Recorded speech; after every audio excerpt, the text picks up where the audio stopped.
Hi, this is Brandy from Southeast Missouri. I am doing another video. It's been a while, and on my makeup, I've been crying. It was a rough day. Um,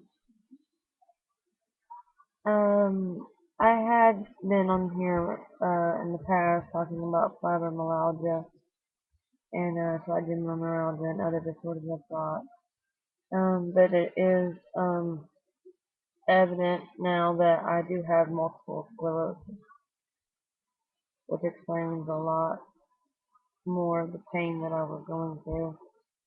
Um, I have been ordered a power wheelchair, and I just turned 30 in June.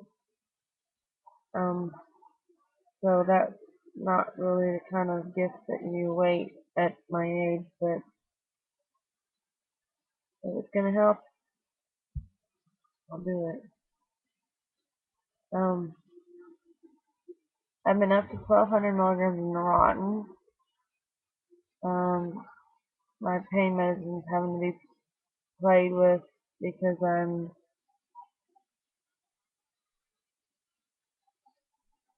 don't know, kind of lost with the medications right now. Everything's up and down, in and out, and sometimes you just feel like giving up. I know a lot of people probably feel that way, and I'm not the only one. I know that.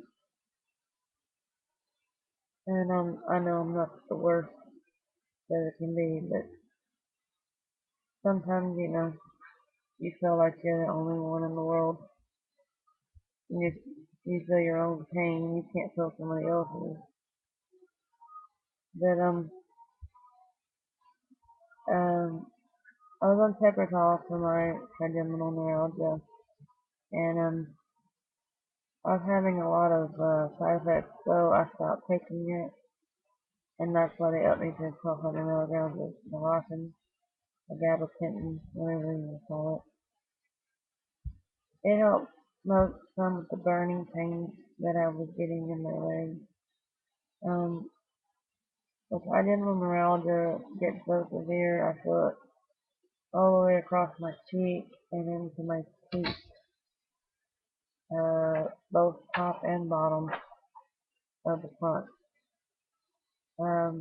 That's what it feels like. I don't actually know if that's where the nerve actually is, or because it feels like it be referred. I don't know. It doesn't matter. That's just where I feel it. So I talk in a slur. Like right now, it's not really doing it. It's when I pronounce the S's and the other words, because the air, for some reason, air hits my teeth. It would be excruciating. Tonight I want to talk about this. 2 days ago, I had severe hand pain that went all the way up to my shoulder, and I went to the emergency room in our precious Jackson, Missouri, and I don't want to get into the name of the doctor and all that because I'm sure the people from Dexter probably know who he is and know that he just is a rude, judgmental, uneducated individual. And I brought the paper with me from my doctor's office that explains how many problems I have, all the syndromes and symptoms and diseases that I have, because I have more than one disease, with the multiple sclerosis, the fibro, and you have other things that go along with that, like, the paresthesia, the neuropathy. I have postural lightheadedness. I have high blood pressure when pain hits. IBS and stuff like that. Stuff that you really don't talk about. Urinary incontinence because of I don't know about you, but when I'm in a lot of pain, I don't go to the restroom like I should, and then I don't know when I have to go. So that's just not something that I like talking about myself. But I was treated very poorly. Um, when they got to the pain medicine part, the doctor made a comment about, because I told him about my balance, I was falling, which had been falling for years. That was one of my first symptoms of MS. And he wanted to say that my medicine was probably the reason I was falling, which I quickly got up because I refused to sit there and listen to a doctor that does not know what he's talking about for one. Because if he did, he would be working here in this little crappy piece of Missouri. He'd be in a real place like St. Louis or Little Rock, which I'm not saying that all doctors in this area are bad. I'm just saying that he was a little uneducated to be making jump decisions and judging me like that. And I walked out and I said that he judged me, which he did. He had me judged from the get go.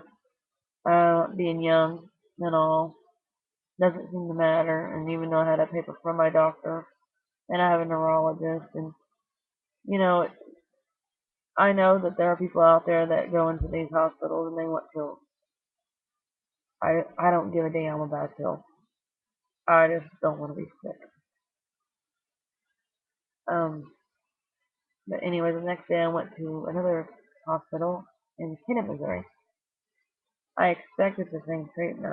I even cried because I was anticipating to be treated like a piece of, you know, what. But instead, I got treated very well, very understanding. They tried their best to help me, um, and it was very nice. Um, a very nice experience. And then the next day I went to my doctor, and it is evident that they're going to have to mess around some more with my medicine because my pain is getting, as he put it, it's flare up, and we don't know what to cause anything to cause it. They had said last month we had some kind of E. coli in our water system, and people with immune problems, which MS is an immune problem, so um, probably wasn't good for me or anybody, but so that's what's going on. I don't go back to St. Louis till the 6th of December in my beautiful power wheelchair. But anyway, I wanted to touch base with a lot of people. A lot of people still out there and don't know what's going on with themselves. Hold on. Eventually, after, I'm sorry to say that it's been 8 years that I've had to wait, eventually a diagnosis will come. Eventually, they're going to say, why is this young person laying in bed for this long when they can be out having fun? I'll figure it out eventually. That's if we were attempting he would do that. But anyway, thank you. Peace.